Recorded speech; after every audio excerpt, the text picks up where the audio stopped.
Okay, let me see. Okay, so if you do a search now, you might be able to find it. Have you found the channel? All right. So YouTube, and then I'm going to do a search. Renegade Theatre Company. Renegade Theatre Company, and it should show.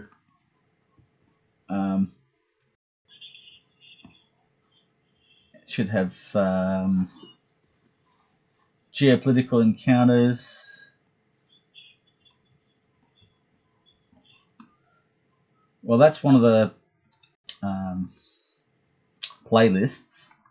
So if you go to videos and then you go to,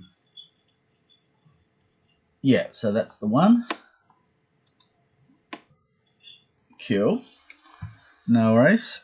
All right, so so I'll just show you what I've been. Yeah, so what I was going to do today. Well, I'll just explain. So what we've.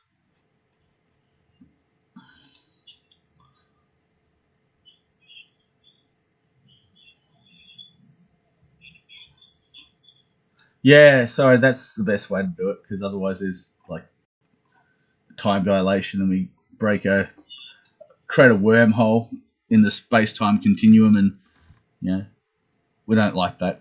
The universe doesn't like it either.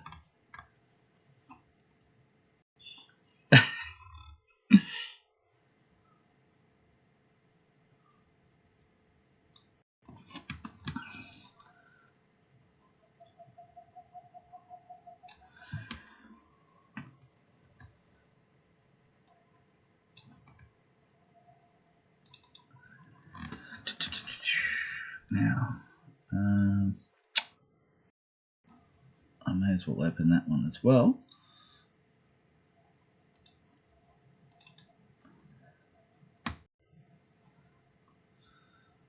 Right.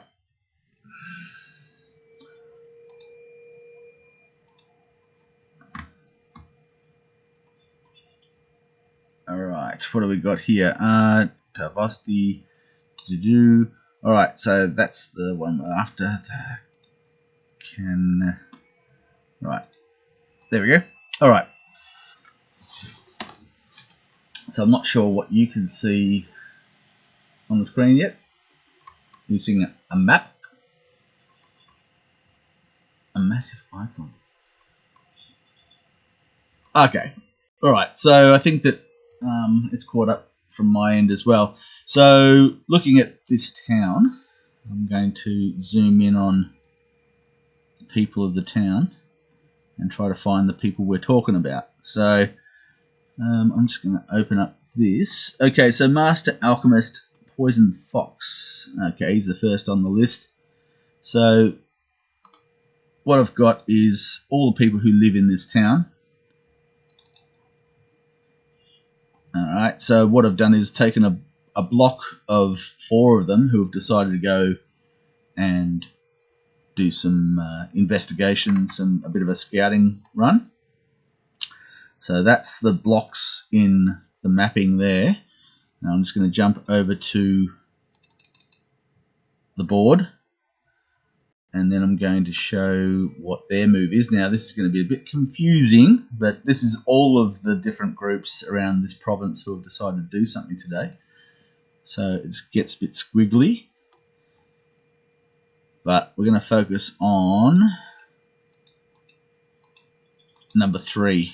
So number 3 is the Poison Fox Company. So Poison Fox Company are from this town, and they're going to scout in a southeasterly direction. So I'm not sure if you can see that.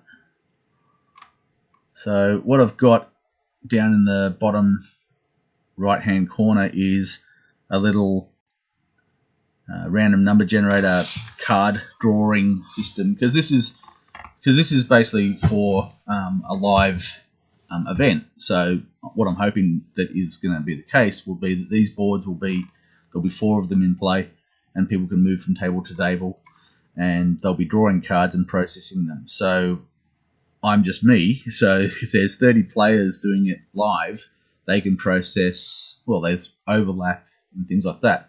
So they'll be processing through them faster than what I can.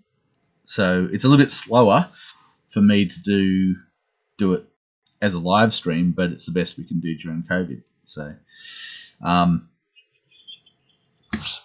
what about now?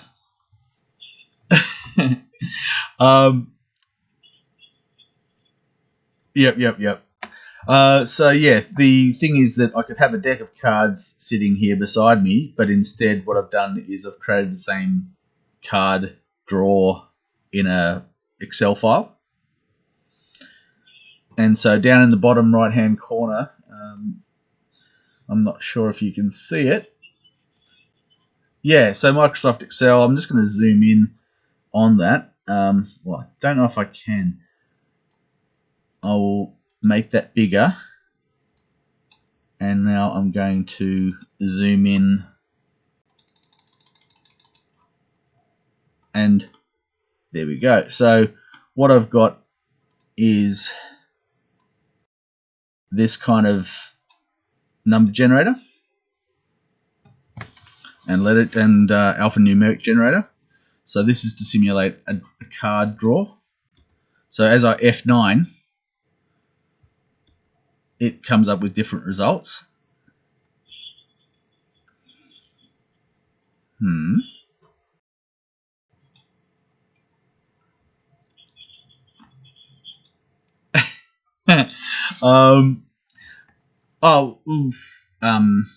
We could try, I suppose. All right.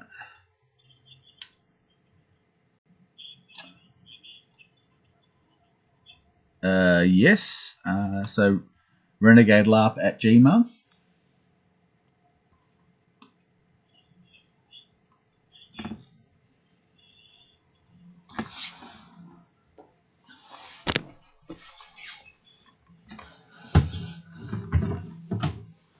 Yeah, I'll just put it up on the screen.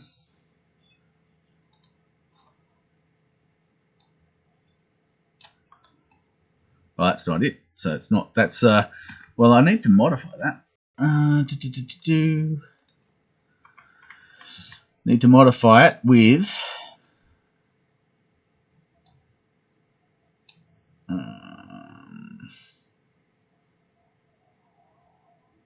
the right script. So you're sending an email. Winter hand. There we go. Winter hand. And we'll go to 72 point maybe. And we'll go black. Alright, 72 is really small. Alright, we'll go to 288, see how that goes. Or 260. Alright.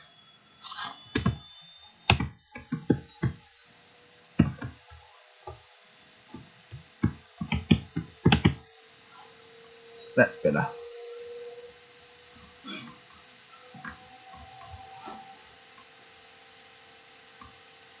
No.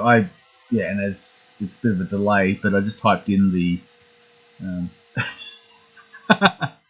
Well, it's just that I've got like a cover sheet. So I'm using paint.net. So I've got a cover sheet which is a logo, email address, website, and now I've included the email address because that was silly of me to have not done that before.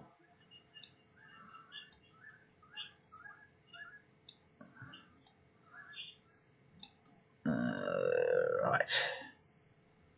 All right, we'll leave that alone. Cool. So that's that. I'll take.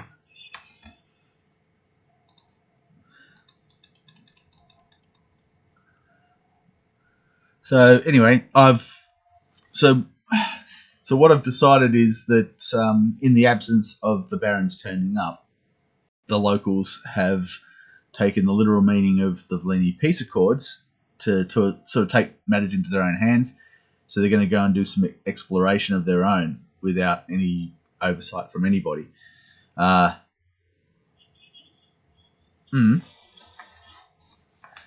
Just looking.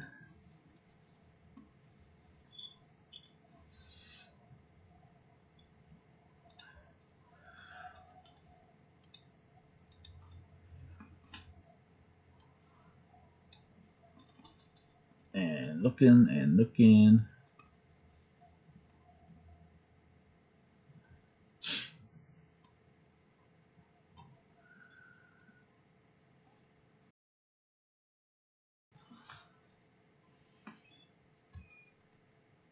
It's taking its time. Probably because I'm asking the computer to do too many things.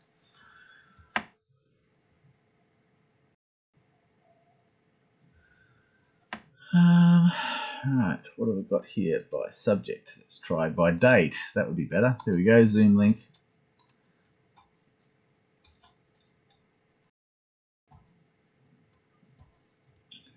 Launching. Download should start. Launch meeting.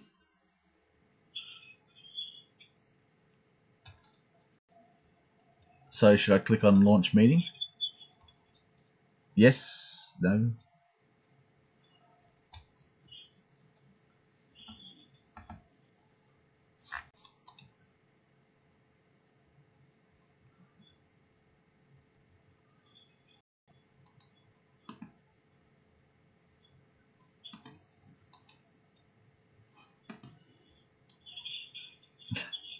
Yes, I did. Installing Zoom.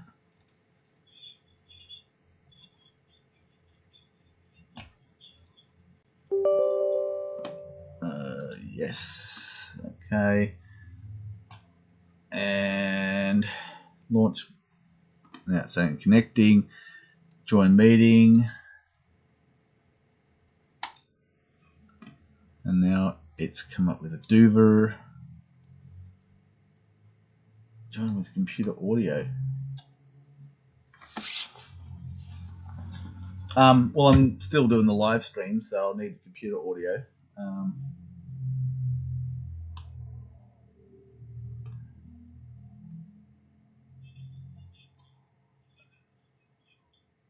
Right.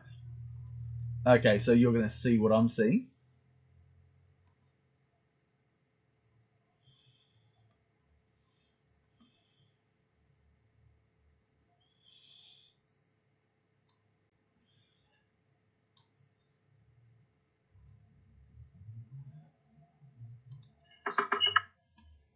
All right. How's that? Can you hear me? Yes, I can. Hi. Hey. So, have you used this thing before? No, probably not. No. Is this like a view? Are you seeing what I'm seeing on the screen? Am I seeing what you're seeing on the screen? Oh, hang on. Just 1 second. I've got to do a thing.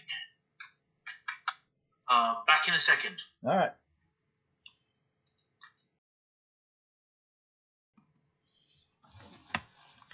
All right. So, I'll just go back into.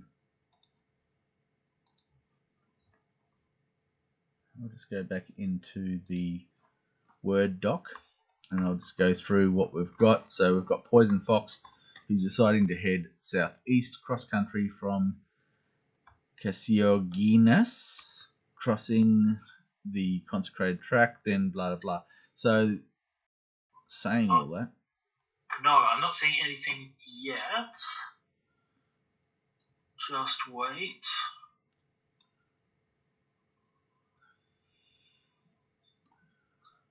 Okay, lovely. So in the middle of that Zoom window, Yep. At the bottom, there's a green button called Share Screen. Done. Can you click on that and then select the window or the screen that you want to share? Yep. Lovely. Okay. I can now see that. Right. Cool. So let me just go back a step. Yep. What are we doing? Okay, so what I've got on the screen now, can you see the Word document? Yeah. Yeah. I can see all that stuff. Okay, But, I'll just expand that out. So what I've got is I've got geopolitical stories for each of the provinces, and then I've got 4 companies in each province, and each province, these are just individuals. They're not an organised band, but they've nominated a leader. So I've got company 1 through 4. Yes. Then Hang on, but I need you to take another step back. Yep. Are you currently giving me a tour of the geopolitical story? Like, what is going on here? Oh, right. Okay. Well, what I was going to do is process company 3 from the 4th province that's been activated. Okay. And so I've processed through province 5, 6, and 7, and now I'm just finishing off province 8.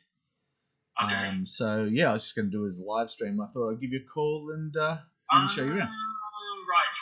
I understand. Okay. Carry on. All right. Going. So I'm going to be working on something else on the side. Yeah. So you will have about half of my attention. No worries. So what I've got is I'll just go to the actual province map again.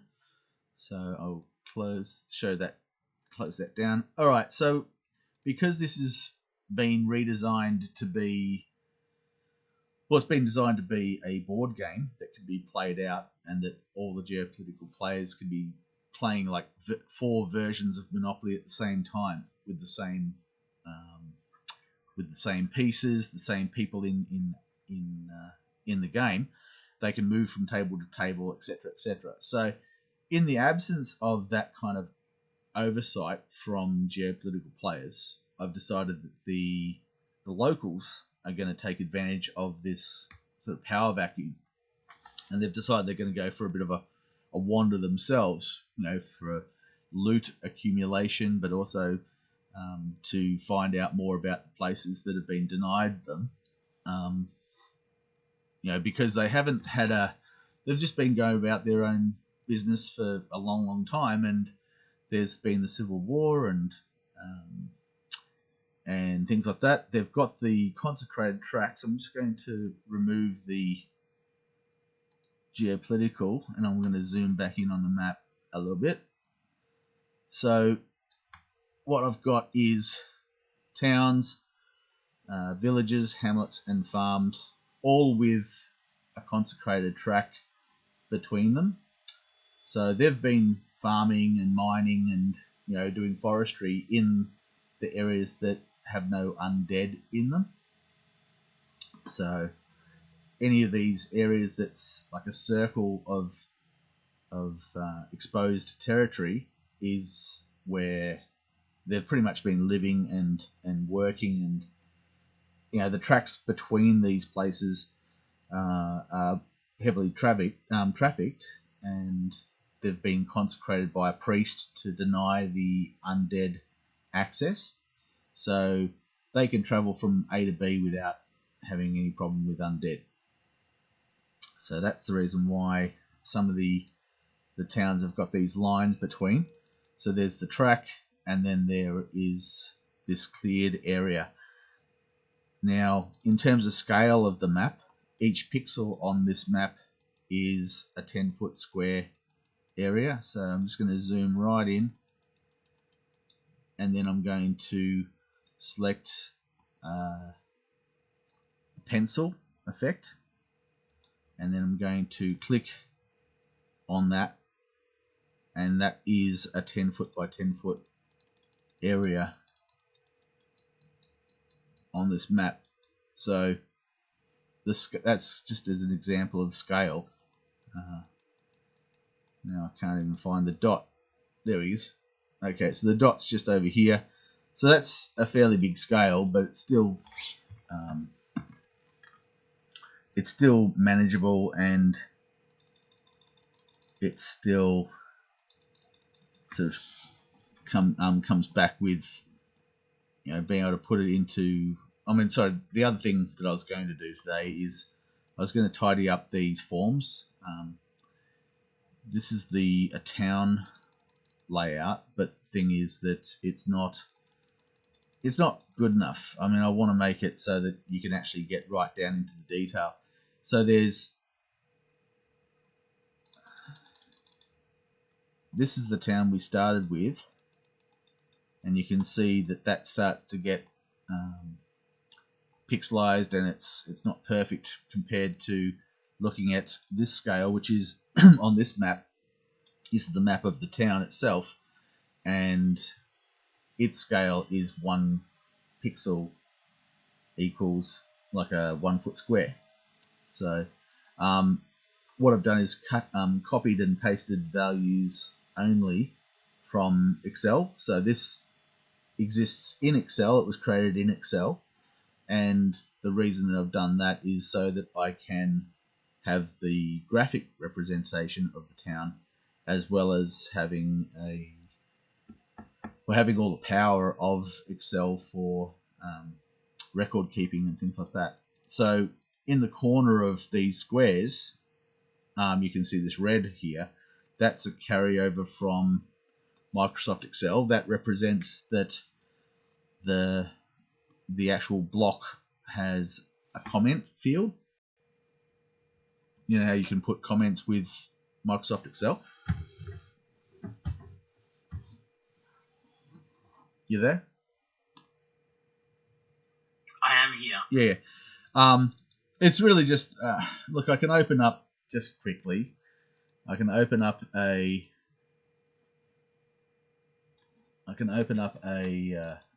How big is this spreadsheet in file size? Just out of curiosity. All right. Well, I'll just pull the file. So this is the. So what I've done is I've created like a template folder, and in the template folder, I have all of. It's like a master. And so when I create a new province, what I do is I effectively duplicate that file, and then I work from it and modify from it. No, but just how big is it, like in bytes? Yeah, well, that's what I've pulled up on the screen. Can you see the... Oh, yes, I can see. So, which one is it? All right, which one is the town, the one that we just talked... I just showed you? Yeah. Yep, all right. Well, actually the world, I guess. Oh, right, the world map. Okay. Yeah. What do we got here? So, all right, so back to this one. All right, something... Oh, that's looking at it from a different... Sorry. Okay, so where are we? World map.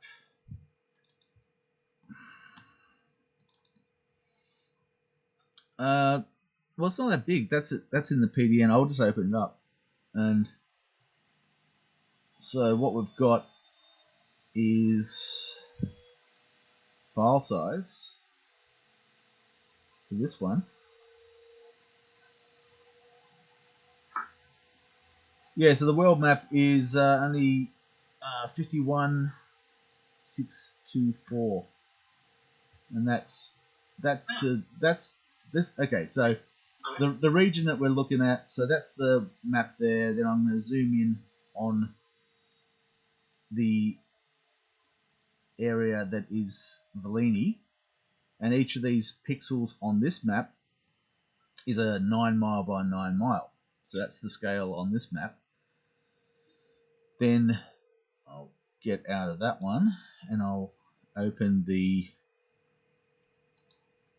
Velini map. And for some reason it's not. Now I have to download it for some reason from. Maybe I haven't opened it for a while. And now it's still on.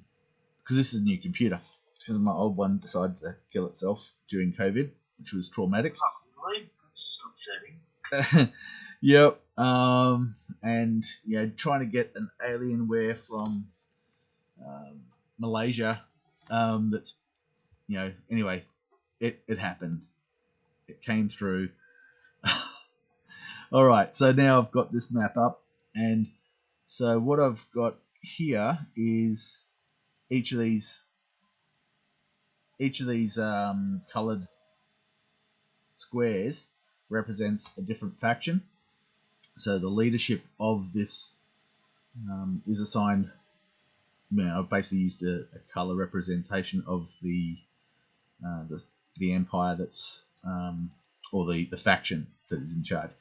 So what I'm going to do is start the campaign with these 4 provinces, and I'm going to. So now that's each one of these big squares, the one's got a colour in it.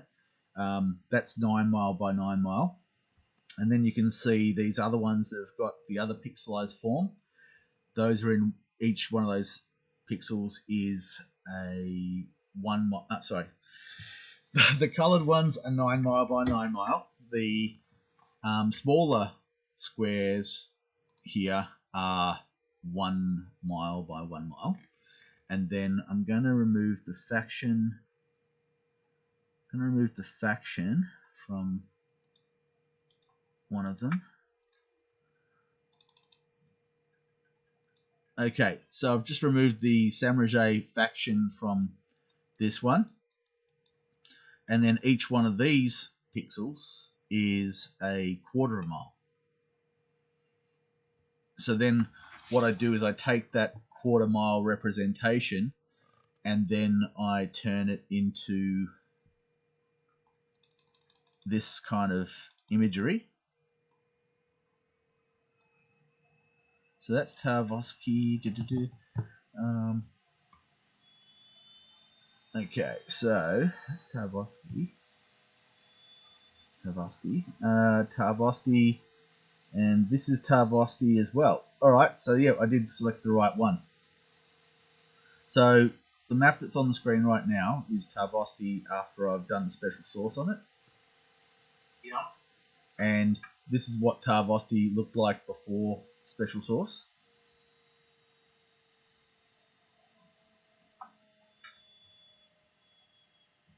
If that makes sense.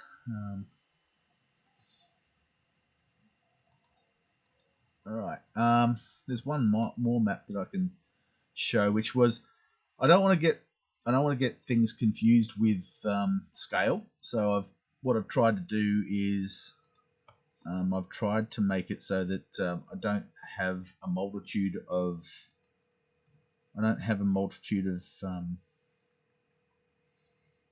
different maps with different scales. So okay, so that's Târgoviște there. Sorry, I think I might have got confused. So that's Târgoviște there. And for the board game, that's what it looks like on the board game. Now I'm going to remove the XY coordinates to sort of make it so you can kind of see.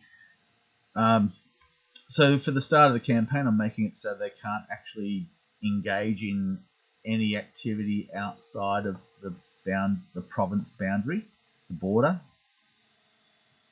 So they've got to completely reveal the first province, the primary province, before they can go on to going outside the border. I mean, I'm just making it part of like a piece of chords.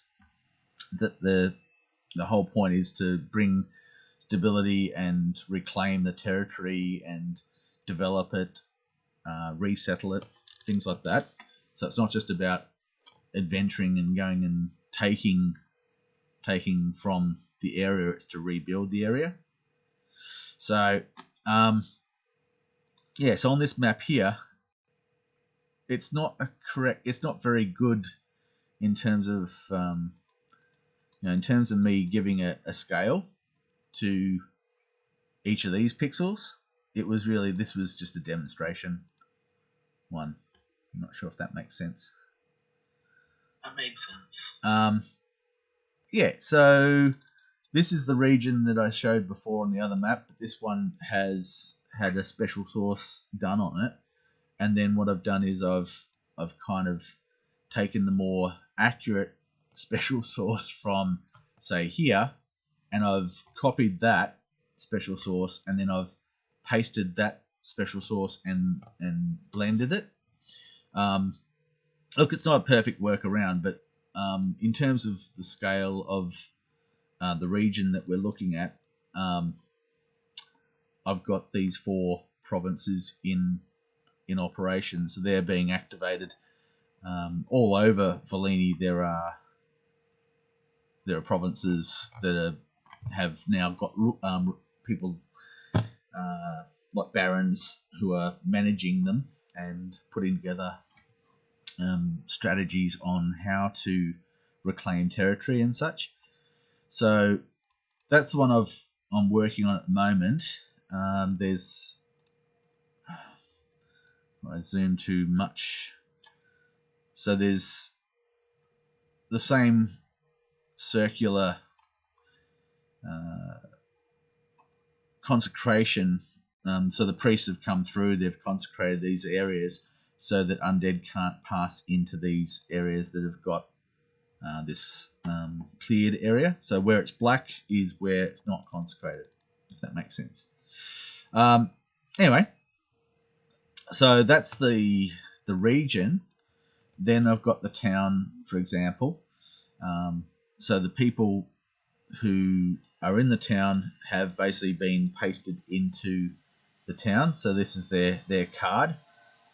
I've broken up all the people who live in a town into adventuring parties. So these are people who know each other. They've been mates for a long time. So this is not just that the person who's at the top of the list is in charge of them. It's more a group of mates with their own skill sets and things like that. At the start of the campaign, the only skill that's going to be known will be the first skill on their list. And some of these individuals might say that they're an apprentice, but they may have all sorts of other skills that haven't been developed yet. If that makes sense. That makes sense. So while I'm on the subject of that, while I'm on the subject of that, I will show an example of. It's got so many screens. All right. Okay, so for example, I've got this one here. So this is the Excel file for. Did I actually show the? Did I actually show the size? You were after the size of the files, yeah? So what I've got is there's 4 different imperial styles. So I've got farm 1 through 4. So that's its own particular style. And then I've got hamlet 1 through 4, and there's the same thing. So there's 4 different farm styles, 4 different hamlet styles, village and town. So okay, that's cool. The farm file, I'm just opening it up in Excel. So that's the farm file there. So what I've got is, well, I've tried to incorporate a dock into each one. I know that it's a little bit of overkill, but I'm wanting to make it so there's a lot of either river traffic or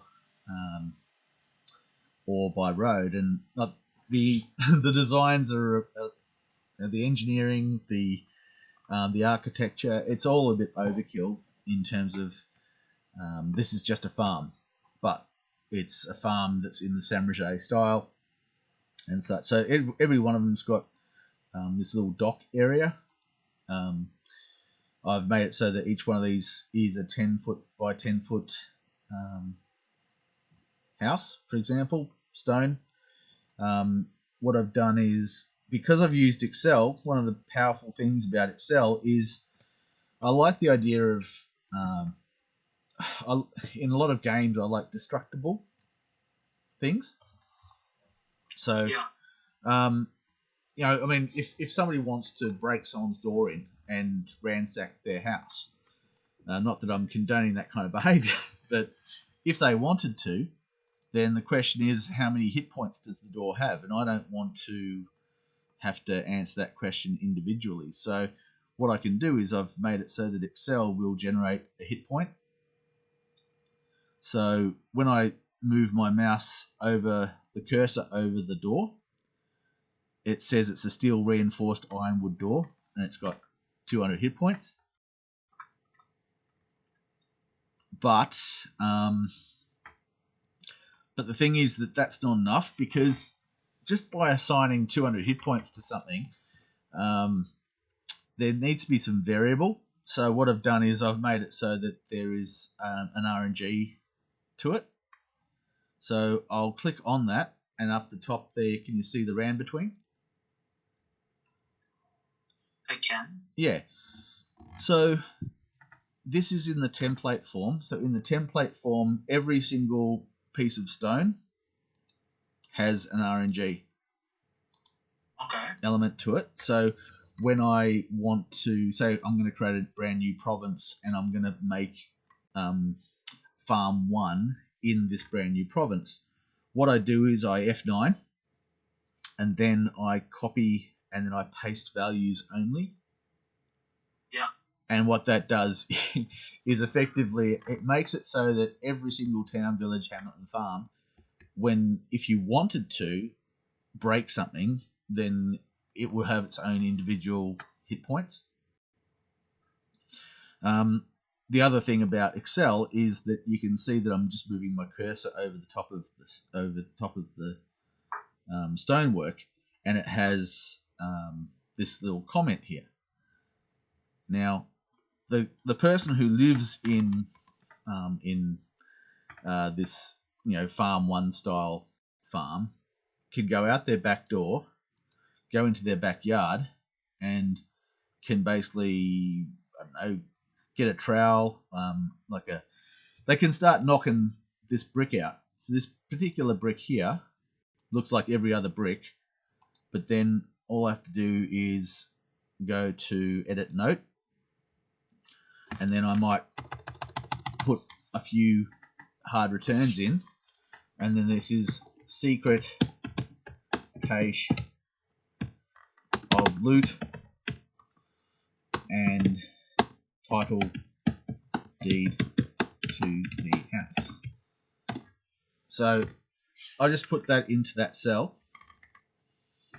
So if somebody was to decide that they're going to go and try looking for hidden caches and things like this, and they put their cursor over these, I'm not saying somebody will, but if they decide that they will try to find some of this hidden stuff. Now, because I put the hard returns in, and because of the size of the comment field, you can't actually see the hidden stuff. Now, up the top left-hand corner, you've got Alpha Bravo 49. So, say for example, you say to a referee or to somebody, I'm going to hide all my treasure in the brickwork of Alpha Bravo 49 in the town of blah. So I'll just find the one that I just modified. I don't know which one it was. Wasn't that one?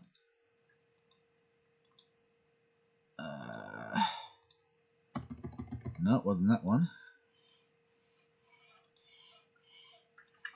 There we go. So that's Alpha Delta 49. So pretty much I'm just trying to make it so that it's a living world and it's got all this detail to it. Once I've created them, I mean, yes, it took a long time to create these towns, villages, hamlets, and farms with this level of detail. But now that I have created it, I don't have to think about it again. So so that if anyone wants to go into those levels of detail, they can. So anyway, I'll get out of that one. I'll just find that alpha delta, and I'll just get rid of that one. Okay, so yeah. So anyway, so I've got the ground floor. I've got subterranean levels. Each one of them comes with has its own cistern and its own vault, its granary and sewer and crypt. And so those are important when it comes to not necessarily for the ones that are intact and rebuilt and occupied, but when it comes to, say for example, you're adventuring and you find a ruined farm and you want to resettle it. So I'll just click on down the bottom here. You can see that it's got rebuilt. Well, it doesn't say rebuilt. That says rebuilt. So spell checker. So down the bottom here, I've got rebuilt. And so I'll click on the ruin map. And now you can see a ruined version of what I had before. Oh, yeah. So what I've done is I've removed certain stonework. So to rebuild this and reoccupy it, I mean, really the gaps in the walls and things like this, yeah, it's not structurally sound, and in terms of, you know, if you were to face an assault, then it means that there's ways to breach. But there's been a lot of it's been peaceful for the most part. There hadn't been any, like, you know, major standing armies or large groups of brigands assaulting these places. But to reoccupy this, compared to the rebuilt map, so the rebuilt map shows what it looks like when it's in good nick, and so there's like a chain or a portcullis around the dock area. Oh, sorry, the other thing is the water. So the moat has a variable depth, so around between 4 and 10 foot deep. So, yeah, I mean, I didn't want to just have it as uniform in terms of the depth. So there's sometimes obstructions in the water. So to get this back to a place where someone would want to live would be things like re-establishing the portcullis or putting a chain across or whatever, just to deny people entry and exit with their boat, so they couldn't nick their boats. Maybe putting replacing the doors on the gatehouse, the drawbridge, and things like that, as well as rebuilding the 10 foot by 10 foot houses, as well as when I say 10 foot by 10 foot, I mean that's their footprint, but they might be 2-story, 3-story tall, and they've also got cellars. So there's still a fair bit of space, even though it's a 10 foot by 10 foot. Yeah, so one of the most important things, aside from rebuilding the places for people to live, is to rebuild things like their cisterns, granaries, sewers, vaults, and their crypts. So, yeah, so the missing brickwork is not just cosmetic. It you know, the thing is that they've still got their hit points. The other thing I haven't yet incorporated, which I don't really want to, I don't want to make it in as part of the template, is the elementals that are bound to the stonework. Why not put them in the template? Well, the thing is that if you, for example, say you don't want to live in a farm, you've got your own little tower off in the boonies. That if you happen to go into a ruined fortification like this, and you know where to look for a particular stone that basically has an elemental bound to it, and it basically prevents elemental attack, for example, in a certain radius. You could take that stonework and then you could fit it into your own tower, and so you know where to look for it. So if I don't put it in the template, if I make it so that it's just it could be that I just put it in there manually, because if I put it into the calculation, like say for example, I'll zoom in on the pointy bit. So this one here, instead of it saying sandstone wall, I can basically go in there and edit the note and say this is a earth elemental bound to protect against air elemental attack. So I could say that. I could increase the hit points. I could basically make it so that it's basically the thing about cost is that I had this huge headache when it came to trying to cost out, in a fantasy world, how much things are worth.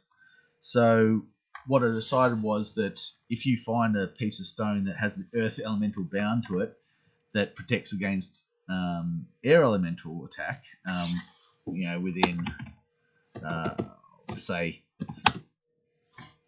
40-foot radius. That's pretty powerful. So, if you had that, how much is it worth? The only way to really work that out is to say it's the buyer's market kind of thing. So you kind of say that, and I can change the color of that as well. So I can change that to this kind of browny color. I could copy that, paste it here, change it to red, for example, change the description to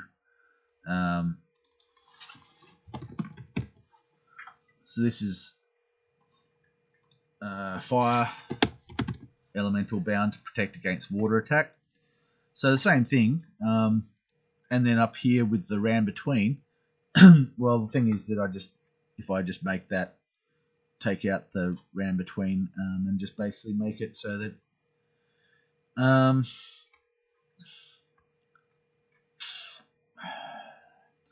instead of instead of mucking around with that there, I could just go over here. I could create a little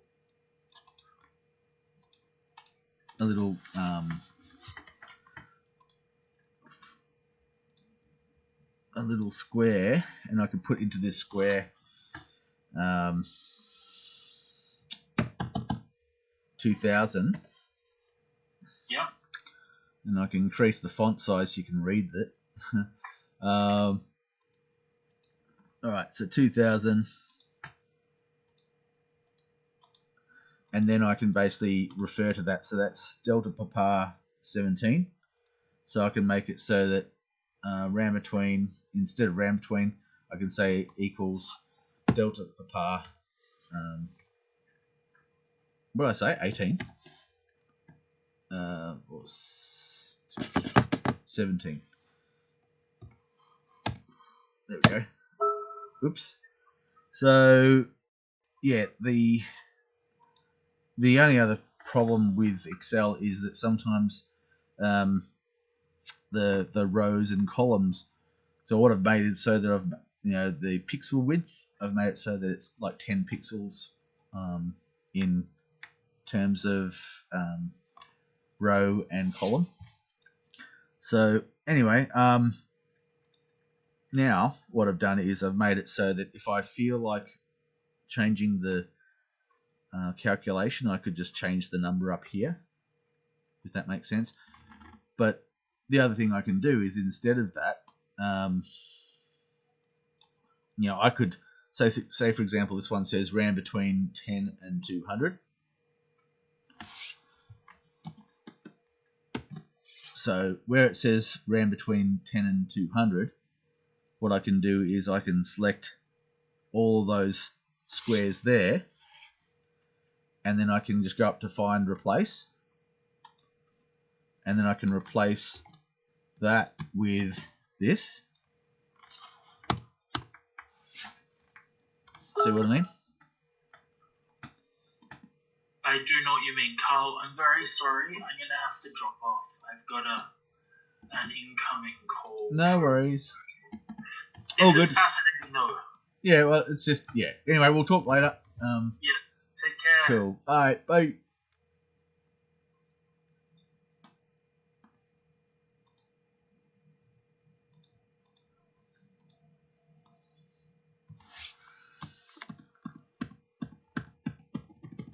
Alright, so I'm going to close down this live stream and I'll resume it with a different one. Or I'll just continue on.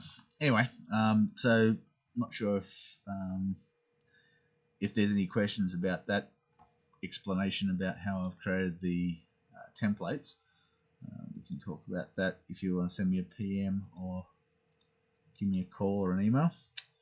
So I'm just going to close that down, and then I'm going to go back to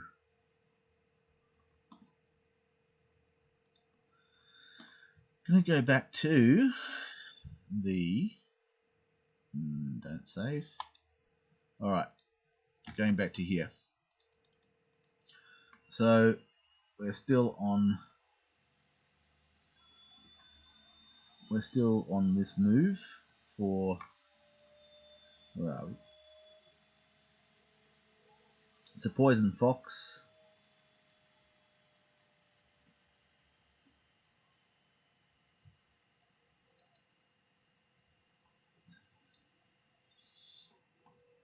All right, poison fox. So there's their overall strategy. So head southeast. Now, so the original one is very squiggly. So forgive the squiggles, and I'll try to explain it. So we've got this 3 circled here. Now they were going to go down to here. Then I believe that they were going to do a big arc this way. Then they were going to, anyway, they've got these grand ideas of doing these massive traverses of the province. But what I've decided is I'm going to only focus on one step at a time. So I've copied that day 1, and then I've removed and extracted everything except for just this line here to indicate where I'm going. I can always put this one back up if I need to get back on track. Going back here, originally it was just a line here, as you can see, with the circle 3.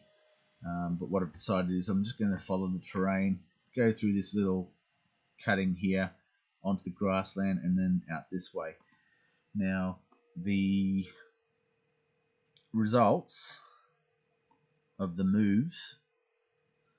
So what I've done is I've moved to this location here, and then this location here is showing 4400 and then 4326. So on the Word document, I've basically put that in there. Now that's the location where I'm going to do my first movement check. So my first movement check resulted in roving undead, halt advance, fighting withdrawal optional. So with that, just means that they're basically, this is not an encounter as such. This is just saying that they can't continue further forward. And so withdrawal optional means that they can pull back and then continue elsewhere. So they're going to pull back, and then they're going to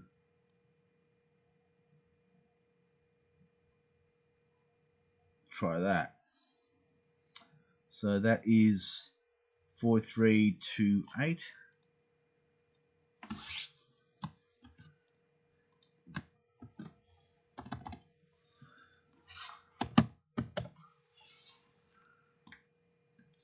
Four, 3, 2, 8, and 4, 3, 8, 7.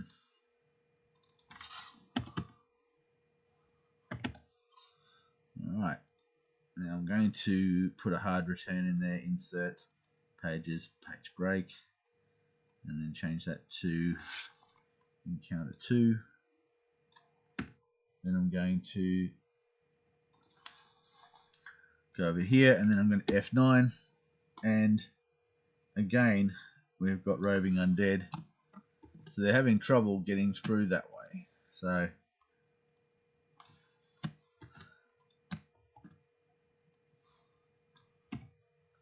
but they're going to persevere. So back to this, and now they're going to pull back. Need to make sure I'm on the right layer. They're going to pull back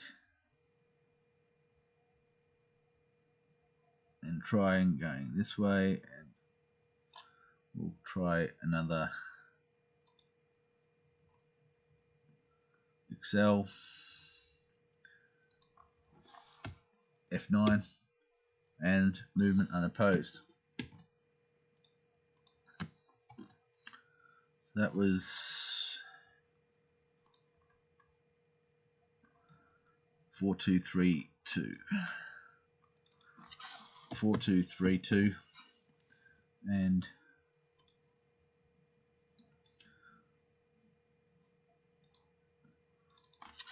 4444. All right. Then continuing,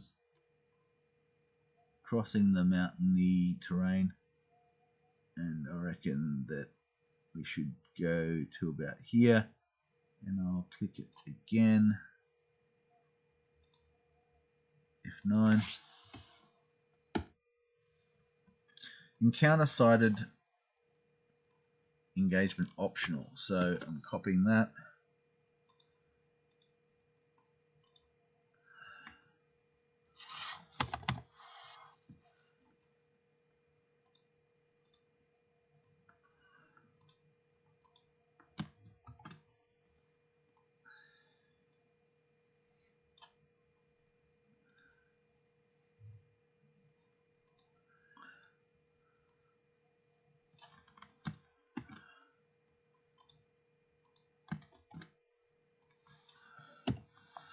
All right, so that was, excuse me. I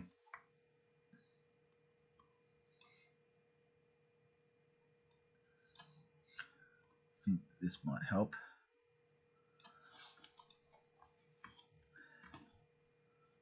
All right, so we're now up to encounter 4, and that is 4370.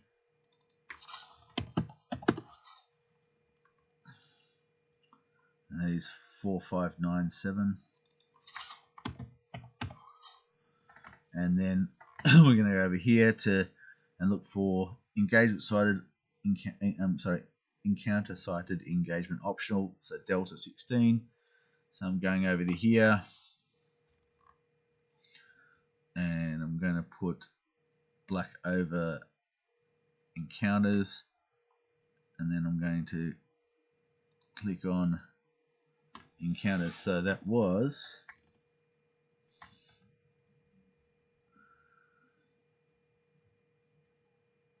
Delta 16. So Delta 16 is this cell here, and then I'm going to delete that, and then I'm going to zoom in on the encounter.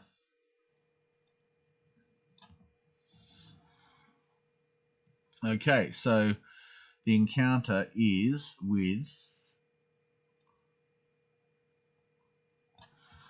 loot ingredient. It's a one of the primary ingredients for a potion of courage. So I'm going to now cut that out of the encounter one, and I'm going to put it down here. And so that's what's been found at this location. So yeah, they're going to harvest that. So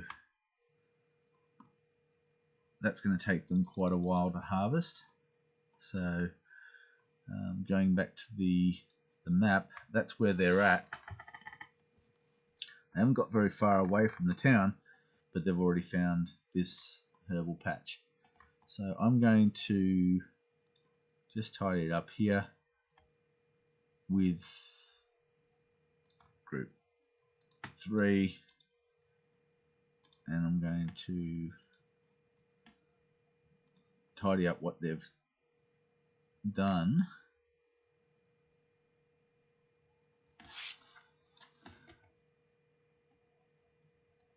What they're intending to do, we'll worry about that later. So I'm really wanting to process these moves so that, well, there's been a fair bit going on, and these provinces do talk to each other. And so I'm wanting to just process through, and then that will give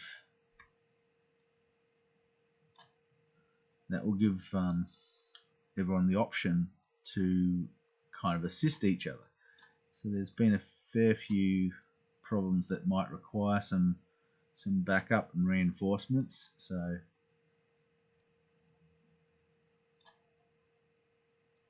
by basically processing through at least day 1, it means that everyone's on the same page. You know, all I'm doing is I'm going to process through the entire month's worth of geopolitical moves, and then continue on with the campaign.